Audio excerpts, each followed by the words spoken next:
Sing jelas ya, sing jelas terus ya. Nggak usah ya. Sok, ya, ayo sok. Sing jelas terus.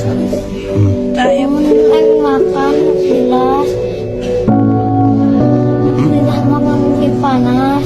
Oh, suruh makan minum Cipanas ya. Terus? Ya, Dia suruh minum air panas ini. Oh, ya dia kaget suruh Cipanas. Jadi disuruh minum air panas ya. Hola besinya Ketani.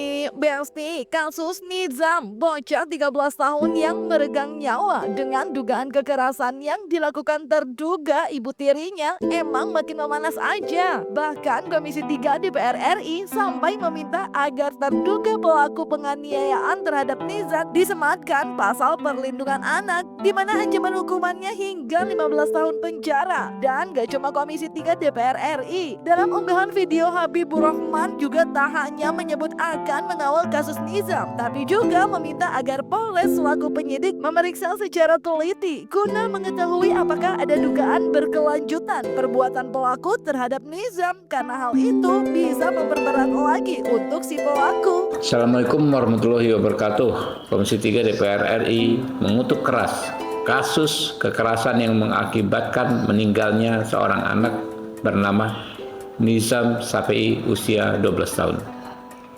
Kami meminta kepada Polres Sukabumi, Jawa Barat untuk mengenakan pasal 76C junto pasal 80 Undang-Undang Nomor 35 Tahun 2014 tentang perlindungan anak kepada pelaku yang mengakibatkan meninggalnya Nizam Shafii.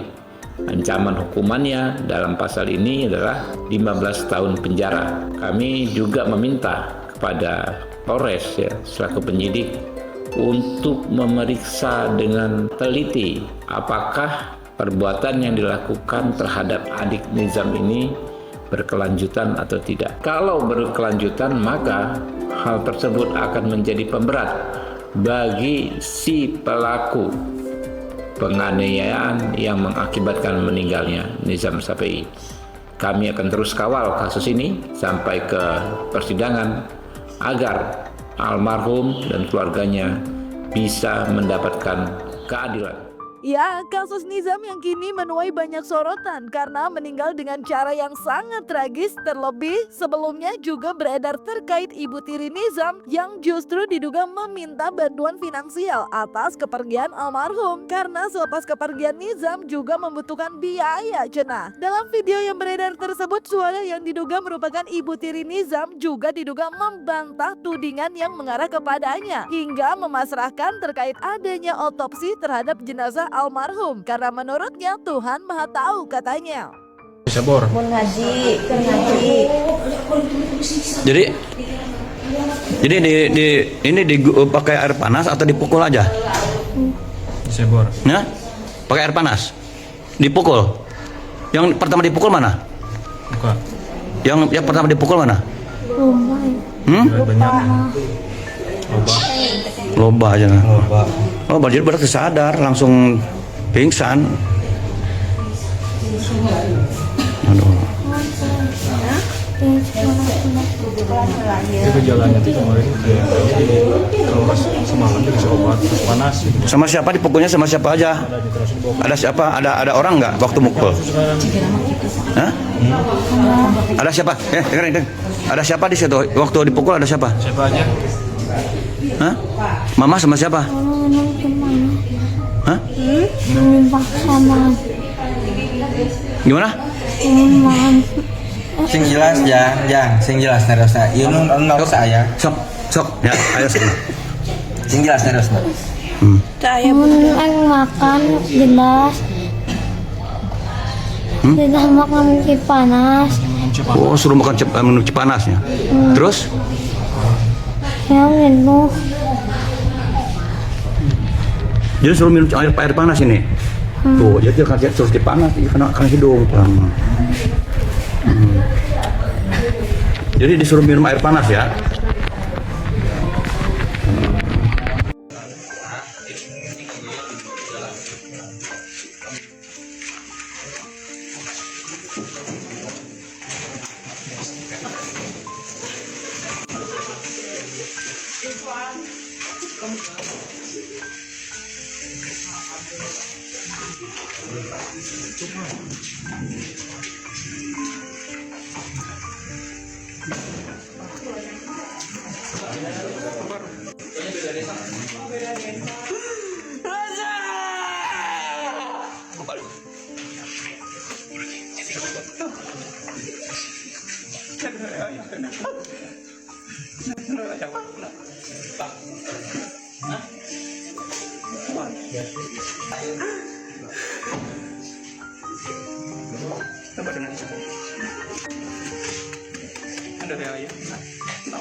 Semuanya gitunya mengalaminya. Sikap ibu bagaimana bu? Seperti apa bu?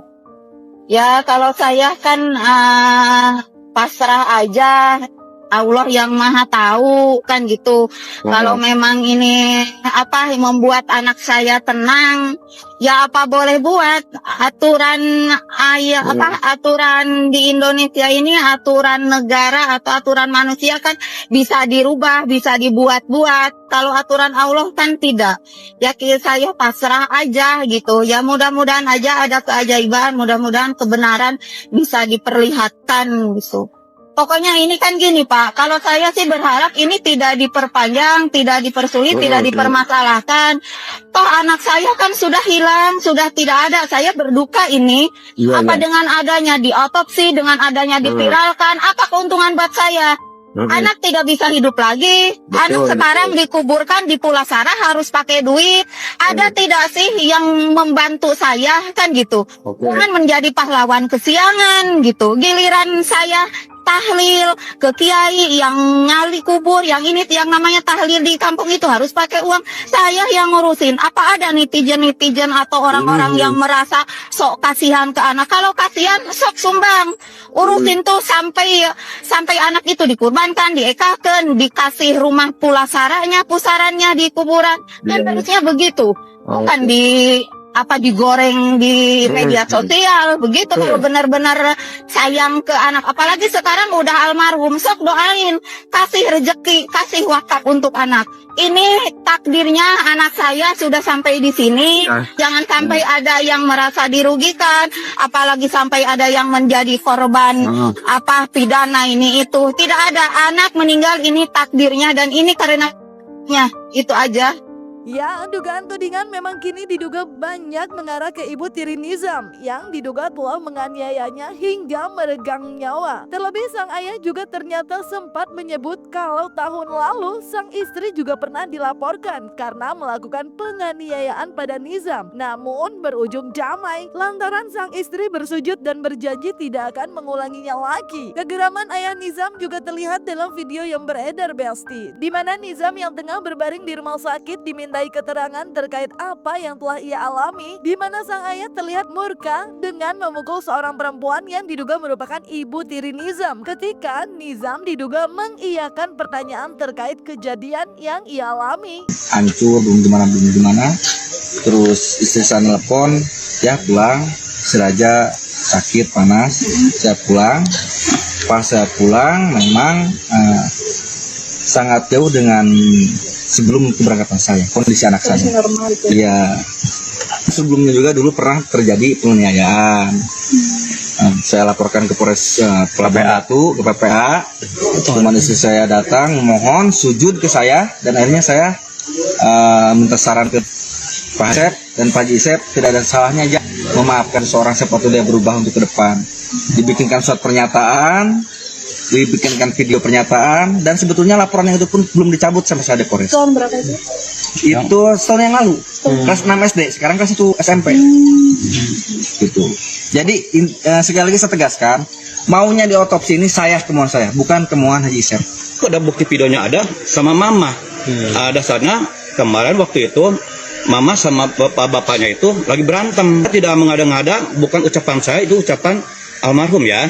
Bapaknya lagi di Sukabumi, lagi nggak ada. Sukabumi kota. Ya, lagi biasa usaha lah gitu kan. Kenanya seperti apa sih Pak? Gimana? Seharian anaknya.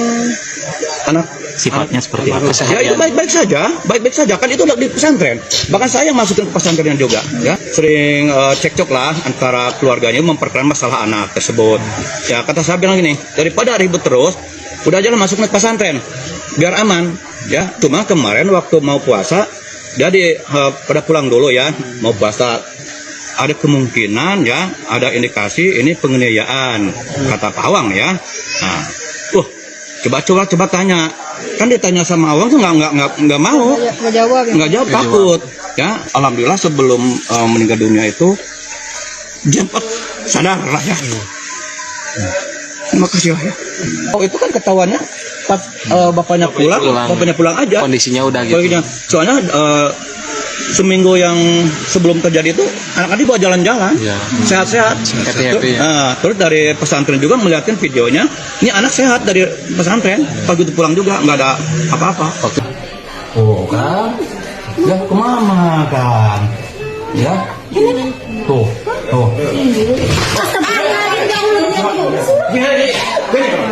Diam dulu, diam dulu. Ini polisi nih. Diam dulu, biar saya nanya. Diam.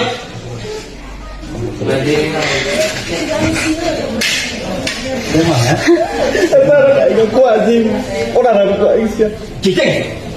Ayah mama, ayah bapak. Jadi, diam kamu. Ya. Nanti bapak ya. Kamu jangan makan dulu. Jangan makan dulu. Jangan makan dulu ya. Coba. Tragedi naas yang menimpa Nizam di mana diduga meninggal dengan kekerasan dari terduga ibu tirinya juga membuat sang ibu kandung yaitu Lisnawati tak hanya melaporkan ke KPAI, tapi juga kubunya mengaku dalam waktu dekat akan membuat laporan hukum guna mengungkap pelaku atas kematian sang anak yang begitu tragis. Terlebih menurut kuasa hukum Lisna juga mengaku telah 4 tahun tak bertemu Nizam. Disebut Lisna hal itu karena sang mantan suami menyebutnya telah tiada kepada Nizam sehingga tak pernah mendapatkan kabar dari Nizam, terutama terkait Nizam yang dibawa asuhan ibu tirinya Besti. Lalu bagaimana tanggapan Lisna atas ibu tiri Nizam yang membantah dugaan tudingan telah menyiram dan meminta Nizam meminum air panas hingga diduga membuat organ tubuhnya luka dan berakhir meregang nyawa? Benarkah bukti telah dikantongi Lisnawati selaku ibu kandung Nizam dalam memperkuat laporan hukum yang akan ia buat atas kepergian tragis yang dialami Nizam, buah hati tercintanya? Bahkan akte kelahirannya pun juga atas nama ibunya daripada Nizam. Terakhir ketemu 7 tahun ke belakang, 7 tahun. Waktu umur 7 tahun. Terakhir kenapa nggak boleh ketemu sama Nizam tuh kenapa mungkin? Karena disangka saya udah meninggal kata ayahnya. Udah segitu aja. Disebut sama ayahnya ibu udah meninggal. Terus mendengar kabar Nizam meninggal dunia gitu, tahu dari siapa gitu Bu? Dari ayahnya. Langsung. Sempat dihubungi ayahnya. Bahkan anak saya sakit. Anaknya sempat ketemu pada saat anaknya di rumah sakit? Enggak. Kenapa, Bu? Karena posisinya jauh, nggak sempat keburu juga. Ibu di mana posisi tinggalnya? Posisi tinggal saya di Cianjur. Nizam di Sukabumi. Iya. Tapi selama Nizam dalam pengawasan ibu barunya, ibu sambungnya ini, ibu masih dapat kabar nggak walaupun nggak pernah ketemu? Nggak pernah. Jadi komunikasinya diputus oleh pihak bapaknya Nizam dengan alasan? Saya udah meninggal, nggak tahu kenapa. Maksudnya dari bapaknya Nizam bilang ke Nizam bahwa ibu kandungnya sudah nggak ada. Ya. Kan Bu kan sebelumnya juga pernah dilaporkan juga terkait Kekerasan. setahun yang lalu kalau saya nggak salah, dan itu sepakat damai. Nah, ini memang sering terjadi adegan seperti itu. Itu juga saya kurang tahu yang setahun ke belakang juga. Bu, terkait klaim bahwa dibilang TR sendiri, ibu tirinya Nizam kan bilang tidak melakukan penyiraman air panas, tidak tidak memaksa Nizam minum air panas, itu tanggapannya seperti apa? Mudah-mudahan ada bukti titik terang aja. Bahkan kita punya video ya, sebelum kematian Nizam. Mungkin bisa dilanjutkan Teh Mira. Ya. Kita mendapatkan bukti-bukti baru itu dari video-video yang ada pada saat Nizam itu sebelum dibawa ke rumah sakit. Jadi pada saat dia sudah parah sekali di rumah dan ada pembiaran tidak diperiksa segera ke rumah sakit. Jadi ada dua hal yang di sini yang bisa sebetulnya penyidik tarik, yaitu satu, bahwa Nizam pernah mengalami KDRT, pemukulan, dan sudah dilaporkan oleh bapaknya, tetapi dicabut kembali, berdamai, berjanji ibu tirinya yang itu untuk dia melakukan lagi, ternyata melakukan lagi. Yang kedua adalah pada saat dia sekarat atau koma di rumah sakit sebelum meninggal, dia menunjuk itu ibu tiri itu yang melakukan ini, di sini dipukul, dicopotin air panas begitu. Nah, orang yang sedang sakit keras dan umur segitu nggak mungkin kan dia mengarang cerita. Jadi itu bisa dijadikan salah satu bukti untuk penyidik nanti atau dikembangkan oleh penyidik dari situ, apakah di sini kematiannya ini ada tindak pidana atau memang sakit. Karena menurut informasi ibunya, Nizam tidak pernah mengalami sakit yang parah. Tapi pengakuan ibu tirinya itu meninggal karena leukemia, autoimun dan lain-lain. Itu nggak masuk akal buat saya. Buat kami tidak masuk akal. Tragedi naas atas kepergian Nizam yang begitu menggemparkan dan membuat warganet juga banyak yang ikut geram, di mana diduga telah meninggal karena kekerasan yang diduga dilakukan oleh ibu tirinya. Juga disorot oleh praktisi hukum Tony, di mana dalam video yang beredar di sosial media, Tony bahkan menyebut pelaku tak hanya akan dikenai pasal perlindungan anak dengan ancaman 15 tahun penjara dan denda 3 miliar rupiah, tapi juga bisa ditambah sepertiganya yaitu 5 tahun. Jadi 15 plus 15 atau 20 tahun penjara, Besti. Apabila pelaku dari tragedi naas yang dialami Nizam terbukti dilakukan oleh orang tua meskipun itu ibu tiri. Ya Besti, Ani miris dan turut berbelasungkawa. Semoga ada titik terang untuk keadilan adik Nizam ya, dan juga keluarga yang ditinggalkan. Kita tunggu aja proses kelanjutannya, dan pelaku semoga segera ditemukan untuk mempertanggungjawabkan semua perbuatannya. Jangan lupa like, subscribe, komen, dan share biar bisa dapetin video berita kece lainnya cuma di Kata Ani, Besti. Kasus meninggalnya Nizam Sapei, bocah 12 tahun yang sekujur tubuhnya mengalami luka bakar. Hasil otopsi terdapat luka bakar di pergelangan kaki, di bibir, di punggung, bahkan paru-parunya bengkak. Pengakuan yang mencengangkan. Nizam sebelum meninggal dunia di IGD RSUD di Sukabumi, bahwa yang melakukan tindakan kekerasan tersebut adalah mamanya, dalam hal ini ibu tirinya. Apakah benar yang disampaikan Nizam? Ini polisi harus segera mengusut tuntas.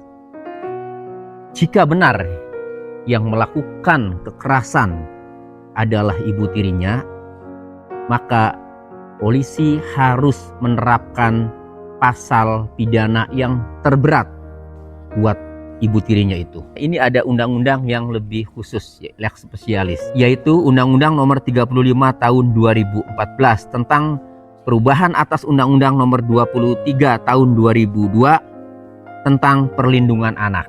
Diatur di dalam pasal 76C Undang-Undang Perlindungan Anak, di mana disebutkan bahwa setiap orang dilarang menempatkan, membiarkan, melakukan, menyuruh melakukan, atau turut serta melakukan kekerasan terhadap anak.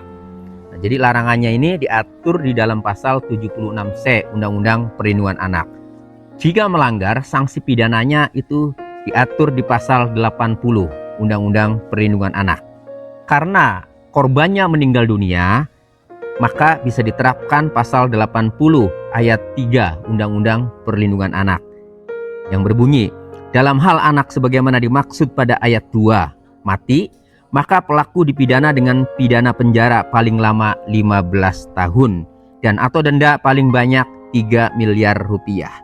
Nah, karena pelakunya adalah orang tua, meskipun itu ibu tiri, maka hukumannya itu bisa ditambah sepertiganya.